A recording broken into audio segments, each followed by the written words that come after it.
Okay, let's do a brief review of the War of 1812, shall we?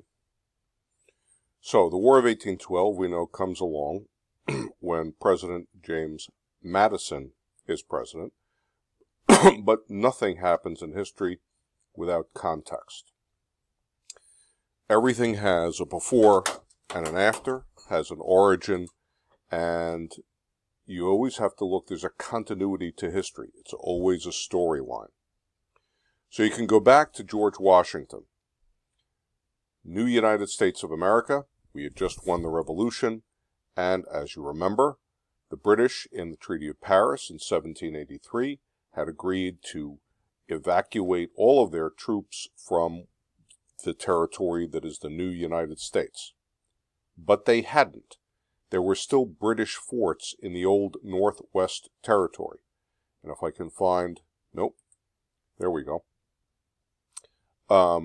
This is a later map, but just to make the point, the United States, after the 1783, we win the Revolution, includes all the way from the East Coast out to the Mississippi. We haven't done the Louisiana Purchase yet. That's coming when George Washington is president. But there are British over here in Illinois. There are British in Fort Detroit, that's later going to become the city of Detroit, in Michigan. There's British on the edges of Ohio. So you have British troops that are actually sitting on American territory. Oops, sorry about that. Wrong. Wait, there we go. Washington had tried to remain neutral in the war between Britain and France that was going on. Remember his advice.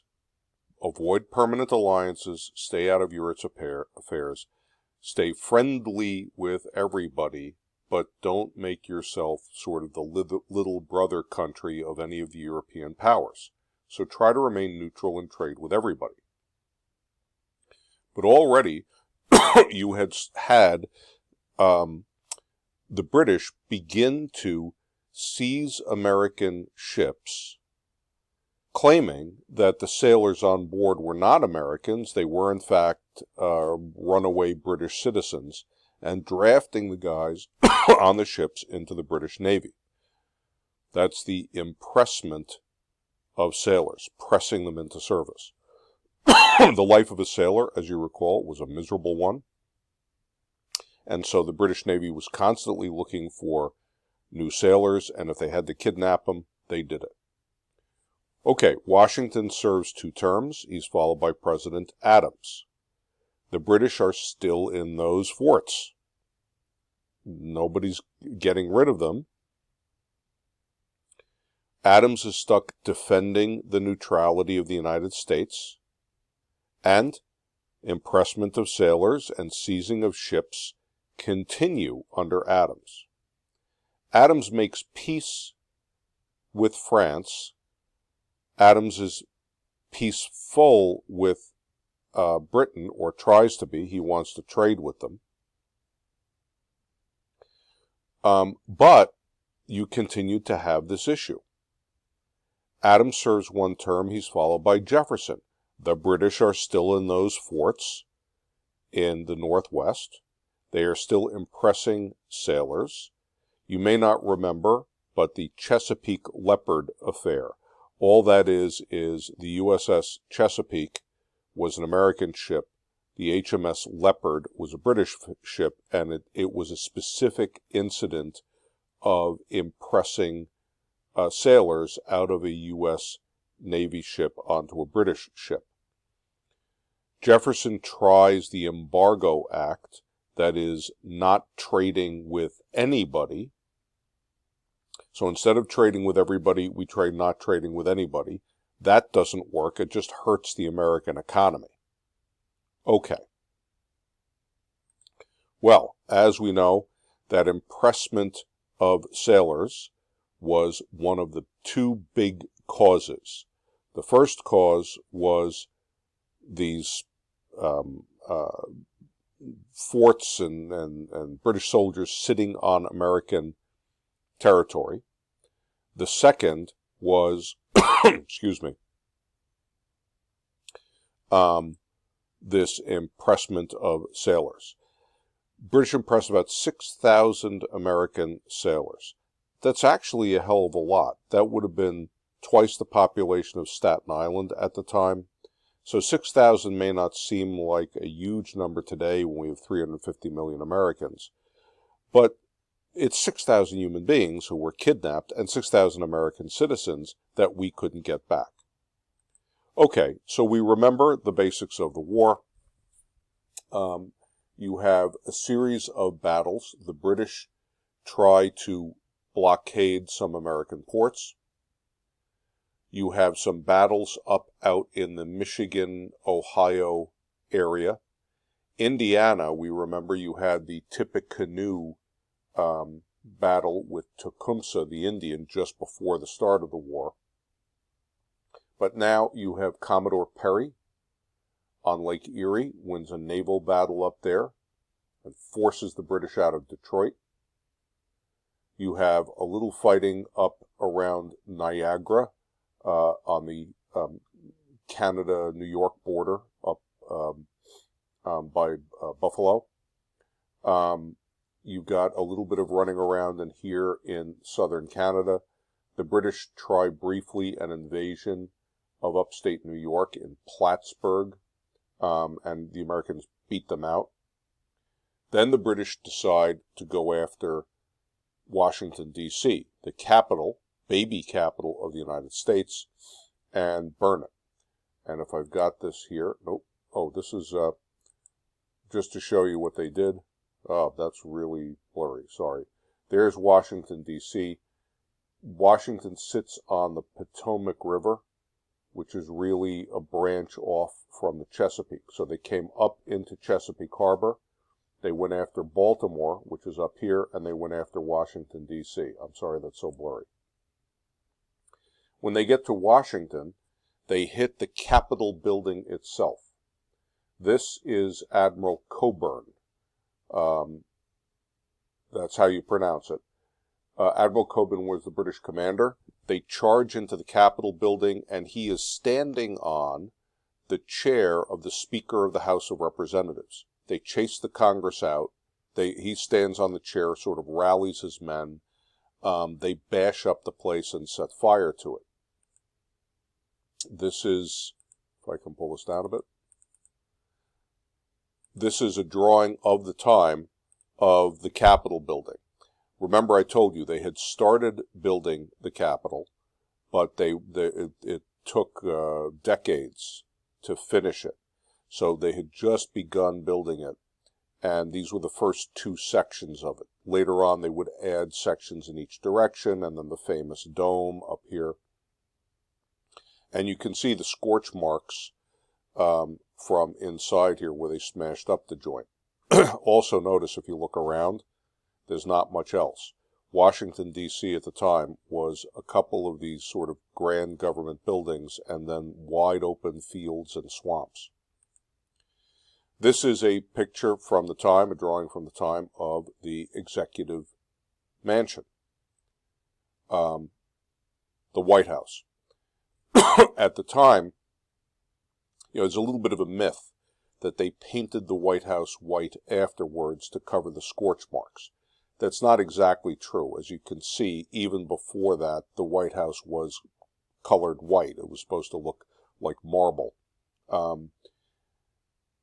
But they did burn the thing down, and you can see smashed out the windows and all that there. President Madison himself and his family had to flee.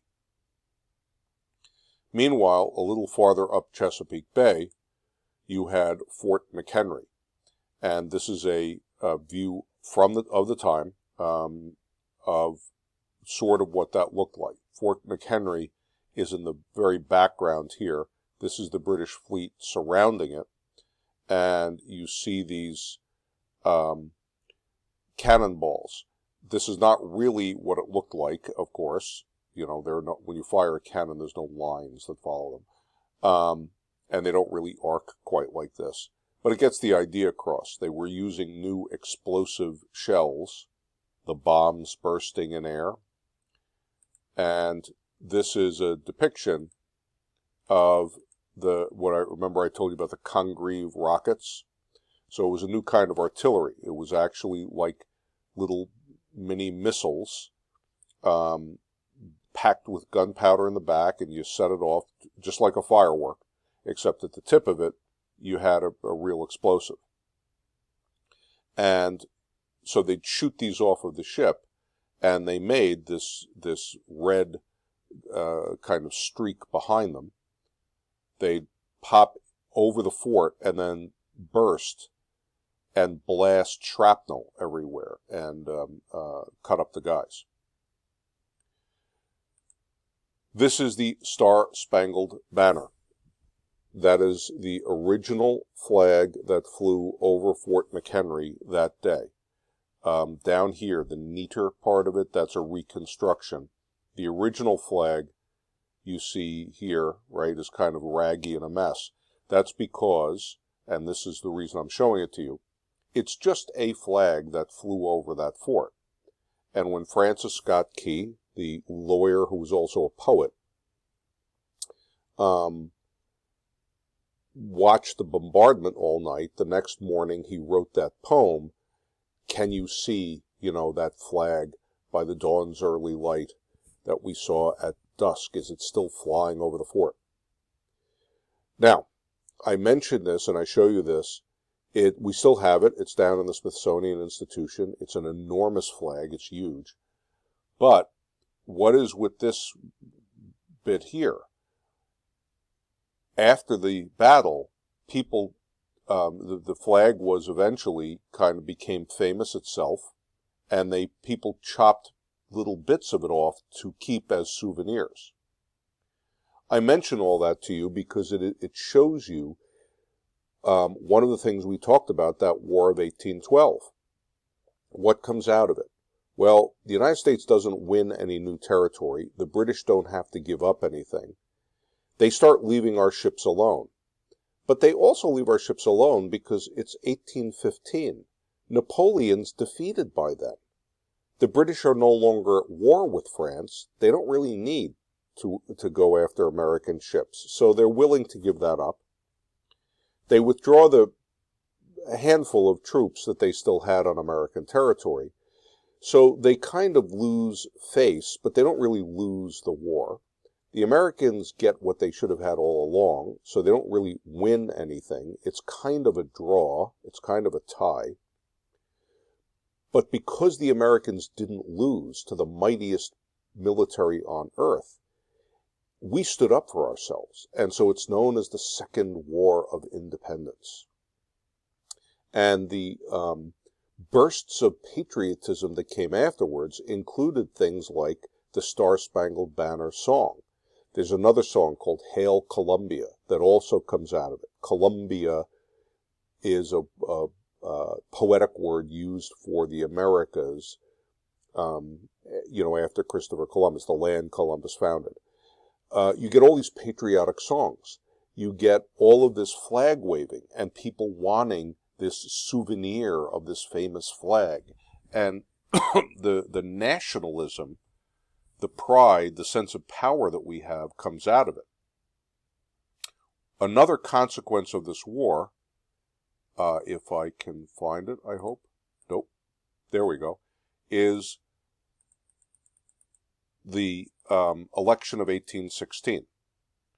So in 1816, James Madison leaves office, and his protege, James Monroe, a Democrat-Republican like Madison, like Jefferson, runs for president. The Federalist Party puts up a guy named Rufus King. Okay. We look at this map. So the Electoral College, each state gets the same number of electoral votes as they have members of Congress. You should know every state gets 2 senators and at least 1 member of Congress, and they get more members of Congress, of the House of Representatives, based on population. We remember that. So New York had, by then, the biggest population in the United States. Virginia was second, Pennsylvania was second, sort of tied for second there. Massachusetts is third. Our population has shifted, as we know, over time, but there you go. Okay. Notice, too, that there's the electoral vote, but no popular vote. We will talk about, when we get to reviewing Andrew Jackson, the people did not really vote for electors for president yet. They were mostly chosen by the state legislature. You voted for your state assemblyman, and he voted for somebody to be elector, who then voted for president. So the popular vote didn't matter, but the electoral vote did. 217 voters, 183 to 34, 84% to 16%. In a modern presidential election, a 5-point majority, 55-45, is considered a solid election. 84-34 is a complete blowout. Why does this happen? Because of the War of 1812. The Federalists had been hesitant about the war. They thought it was probably a bad idea, and maybe was going to screw up our economy and our trade and all of that. The Federalists were strongest up in New England, and they even talked about seceding from the country, taking Massachusetts and Connecticut and Rhode Island and maybe going off and being their own country so that they wouldn't have to join the rest of the country in the war. When we win the War of 1812, Federalists are seen as traitors and unpatriotic, and nobody in the rest of the country wants to deal with them. So when King runs for president, he's done. The Federalist Party collapses at this point, and basically, 84-85% of people consider themselves Democrat-Republicans. So in the Monroe presidency, you don't really have much political opposition. It's known as the era of good feelings because all of that energy of Democrat-Republicans fighting Federalists kind of goes away because the Federalists collapse. And the United States is feeling confident and proud and hyper-patriotic. Okay, we'll leave this one here.